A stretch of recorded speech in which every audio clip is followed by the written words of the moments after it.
Colleges के उद्घाटन कार्यक्रम में भगवान बुद्ध की इस पावन धरती पर पधारे दुनिया के सबसे लोकप्रिय नेता, भारत के यशस्वी प्रधानमंत्री आदरणीय नरेंद्र मोदी जी, मंच पर उपस्थित प्रदेश की माननीय राज्यपाल श्रीमती आनंदीबेन पटेल जी, केंद्रीय स्वास्थ्य एवं उर्वरक एवं रसायन मंत्री माननीय डॉक्टर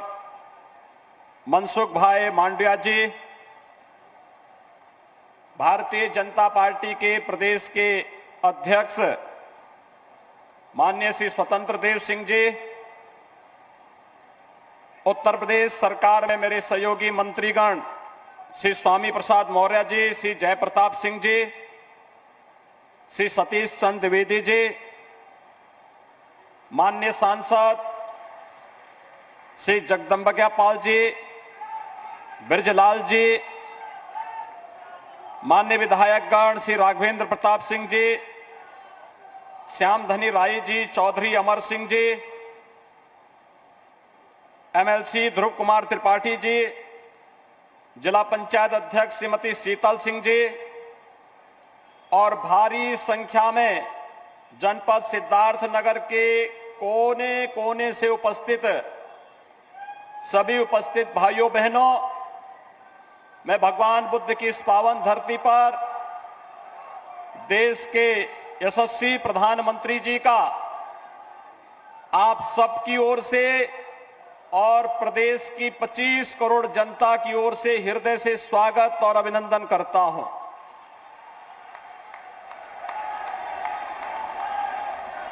भाइयों बहनों, आज का दिन हम सबके लिए अत्यंत महत्वपूर्ण दिन है और ये दिन इसलिए भी महत्वपूर्ण है जब पूरी दुनिया कोरोना महामारी से त्रस्त है। दुनिया की बड़ी बड़ी ताकतें इस सदी की इस महामारी के सामने असहाय दिख रही हैं। उस समय उन विपरीत और चुनौतीपूर्ण स्थितियों में देश को अपने नेतृत्व क्षमता से पूरी दुनिया के सामने अपनी नेतृत्व क्षमता का परिचय देकर दुनिया के सबसे बड़े लोकतंत्र को न केवल कोरोना महामारी से बचाने, भारत के जीवन और जीविका को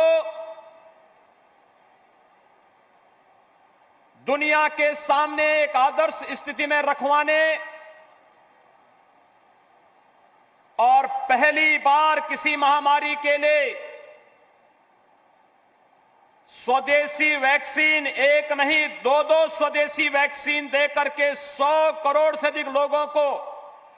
सफलतापूर्वक मुफ्त वैक्सीन, सबको वैक्सीन के लक्ष्य को प्राप्त करने के उपरांत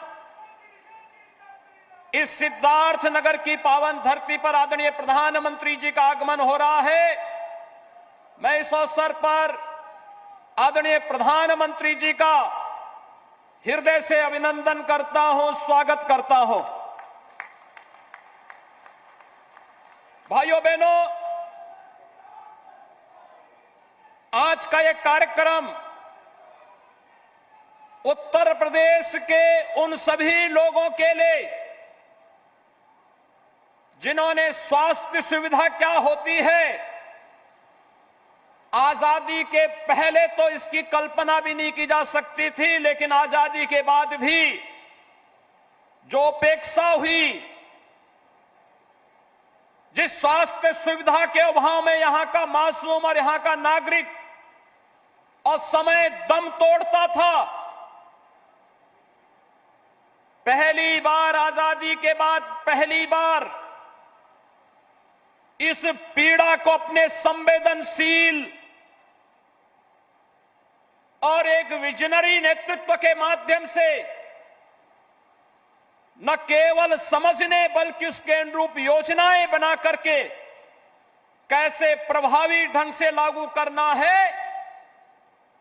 ये 9 मेडिकल कॉलेजेस का एक साथ उद्घाटन का कार्यक्रम इस बात का प्रमाण है।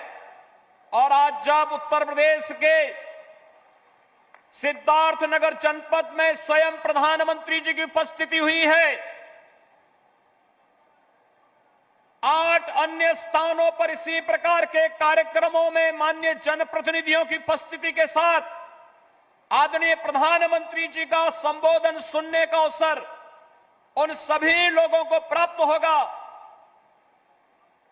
तो सही मायने में स्वास्थ्य सुविधा के अभाव में आजादी के बाद जिन लोगों ने उस समय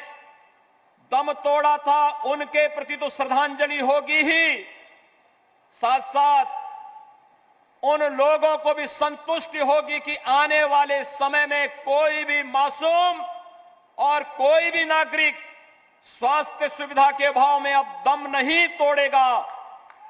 भाइयों बहनों, लगता है कि जैसे स्वास्थ्य सुविधा के लिए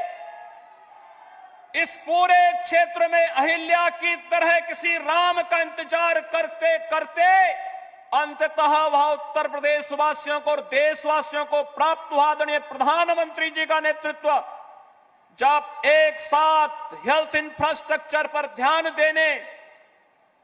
भारत को दुनिया के सामने न केवल एक भारत और श्रेष्ठ भारत बल्कि एक स्वस्थ भारत और समर्थ भारत के रूप में रखने का जो इस समय प्रधानमंत्री मोदी जी के नेतृत्व में वर्तमान में कार्य हो रहा है, वह अभूतपूर्व है, अभिनंदनीय है। और मैं इसके लिए प्रदेश की जनता की ओर से, जनपद सिद्धार्थनगर की इस सभी जनता जनार्दन की ओर से आदरणीय प्रधानमंत्री जी का,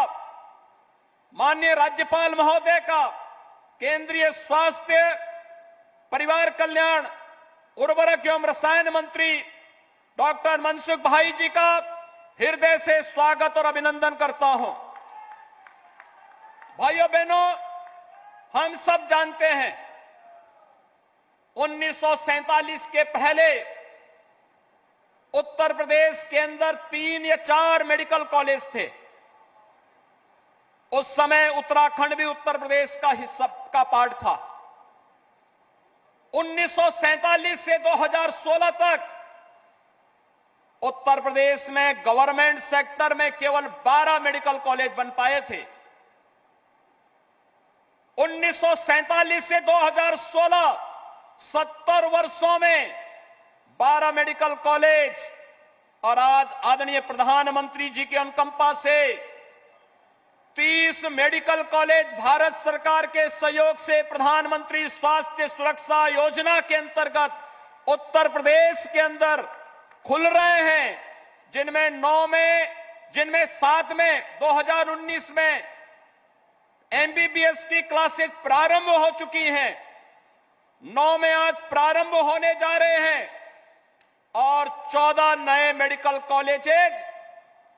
जो वर्तमान में जिनका निर्माण कार्य प्रारंभ हो रहा है। यानी ये 30 मेडिकल कॉलेज भारत सरकार के सहयोग से, और राज्य सरकार ने भी अपने संसाधनों से कुछ जनपदों में इस कार्य को आगे बढ़ाया है। और आदरणीय प्रधानमंत्री जी ने एक विजन दिया कि एक जनपद एक मेडिकल कॉलेज, कोरोना कालखंड में कितना भूतपूर्व कार्य प्रधानमंत्री जी के नेतृत्व में करने का अवसर प्राप्त हुआ। हर जिले में आईसीयू का निर्माण, मुझे याद है कि कैसे इंसेफ्लाइटिस से मौतें होती थी, और सिद्धार्थनगर जनपद भी उनमें से एक था जिसमें सर्वाधिक मासूम बच्चे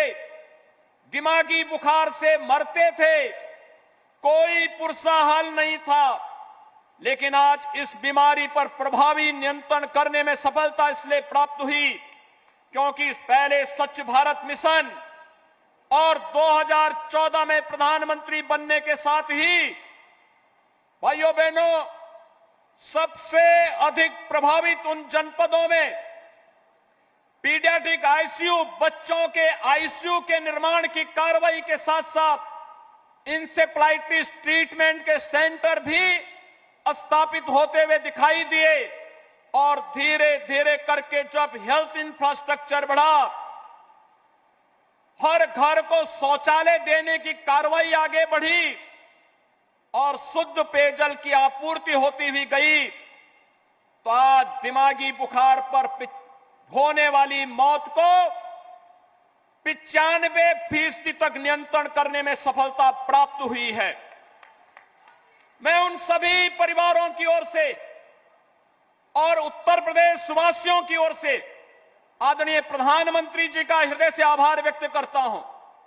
और मैं विश्वास के साथ कह सकता हूं कि ये 9 मेडिकल कॉलेजेस आज जो उत्तर प्रदेश को प्राप्त हो रहे हैं, ये 9 मेडिकल कॉलेजेस न केवल उत्तर प्रदेश की स्वास्थ्य सुविधाओं के अभिवृद्धि में, बल्कि उत्तर प्रदेश के नौजवानों को मेडिकल में भर्ती होने और वहां से चिकित्सक बन करके समाज में अपनी योग्य सेवाएं प्रदान करने में भी अपना योगदान देंगी। आज के इस अवसर पर मैं आदरणीय प्रधानमंत्री जी का इसलिए भी आभार व्यक्त करता हूं, कोरोना कालखंड में आपने न केवल मुफ्त में उपचार, मुफ्त में वैक्सीन दिया, मुफ्त में हर व्यक्ति को रोजगार के साथ साथ प्रधानमंत्री अन्न योजना के माध्यम से फ्री में राशन की व्यवस्था भी सभी लोगों के लिए उपलब्ध करवाई। मैं इस अवसर पर एक बार फिर से उत्तर प्रदेश वासियों की ओर से आपका हृदय से आभार व्यक्त करता हूं, अभिनंदन करता हूं, स्वागत करता हूं। धन्यवाद। जय जय श्री राम।